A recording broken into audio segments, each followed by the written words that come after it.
যে এই যে প্রশ্ন করা যাবে না, পারা যাবে না যে এই কালো টাকাটা কোত্থেকে আসলো, এই ধরনের সুযোগ দেওয়ার মাধ্যমে আমি মনে করি দুর্নীতিকে উৎসাহিত করা হয়েছে। মাননীয় স্পিকার,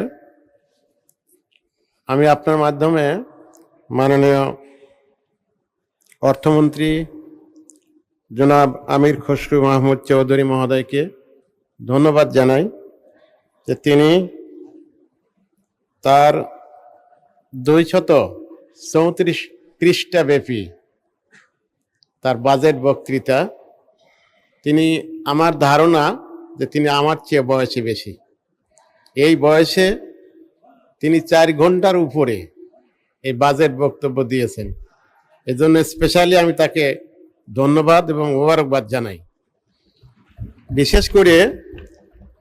বিশেষ করে আমরা 260 জন আমরা নতুন সংসদ সদস্য, আমাদের জন্য বিশেষ করে 6 দিনের ওরিয়েন্টেশন এই বাজেটের উপরে, যার 4 দিন আমরা ওরিয়েন্টেশনে থেকে আমরা হাতে কলমে আমরা শিখতে পেরেছি, 2 দিন বাকি আছে। এজন্য আরেকবার আমি মন্ত্রী মহোদয়কে ধন্যবাদ এবং মোবারকবাদ জানাই। মাননীয় স্পিকার, আমি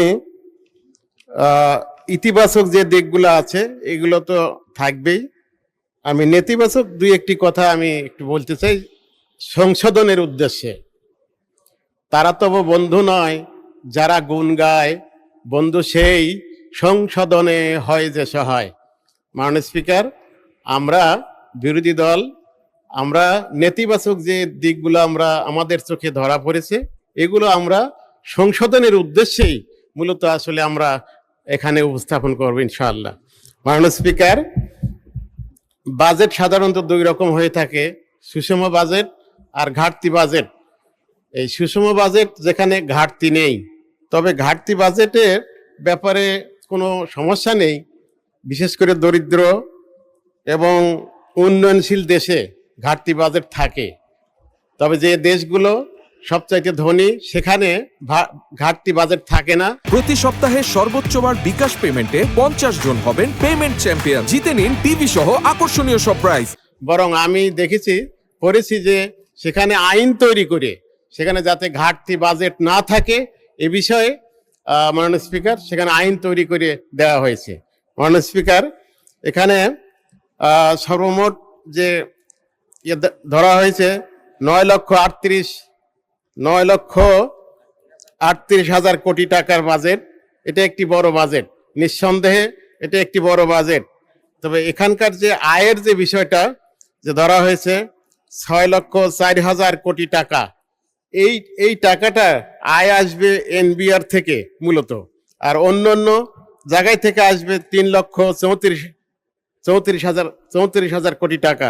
তো মাননীয় স্পিকার, যেখানে এনবিআর এর আমরা গত 2 বছরের যদি অর্জন দেখি তাহলে মাত্র 3,68,177 2024-25 সালে এবং 25-26 সালে 3,26,928 কোটি টাকা অর্জন হয়েছে। তার মানে যেটা অর্জনের টার্গেট নেওয়া হয়েছে তার অর্ধেক এযাবৎ অর্জিত হয়েছে।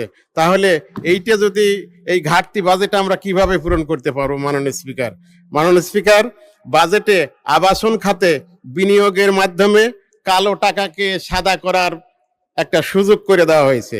এই সুযোগে এই কালো টাকার উৎস কোথায় এটা কোনো প্রশ্ন করা যাবে না। মাননীয় স্পিকার, আমার মনে হয় যে এই যে প্রশ্ন করা যাবে না, পারা যাবে না যে এই কালো টাকাটা কোত্থেকে আসলো, এই ধরনের সুযোগ দেওয়ার মাধ্যমে আমি মনে করি দুর্নীতিকে উৎসাহিত করা হয়েছে। মাননীয় স্পিকার, আমি এখানে একটু বাজেটে আমার কাছে যেটা মনে হয়েছে যে একটু হলেও একটু গরমিল হয়েছে হিসাবে আমার দৃষ্টিতে সেটা আমি একটু বলতে চাই 2টো মন্ত্রণালয়ের ব্যাপারে। একটা হলো শিক্ষা মন্ত্রণালয় সবচেয়ে বেশি বড় বাজেট দেওয়া হয়েছে, কিন্তু মাননীয় স্পিকার এই শিক্ষা মন্ত্রণালয়ের কমপক্ষে 6 জন ওয়ারিশ আছে। 6 জন ওয়ারিশ আছে। এক নম্বর ওয়ারিশ হলো প্রাথমিক শিক্ষা, 2 নম্বর গণশিক্ষা, 3 নম্বর মাধ্যমিক শিক্ষা, 4 নম্বর হচ্ছে উচ্চশিক্ষা, 5 নম্বর হলো কারিগরি শিক্ষা এবং 6 নম্বর ওয়ারিশ হচ্ছে মাদ্রাসা শিক্ষা। তাহলে এই 6 জন ওয়ারিশের মধ্যে যদি এই টাকাটা ভাগ করে দেয়া যায়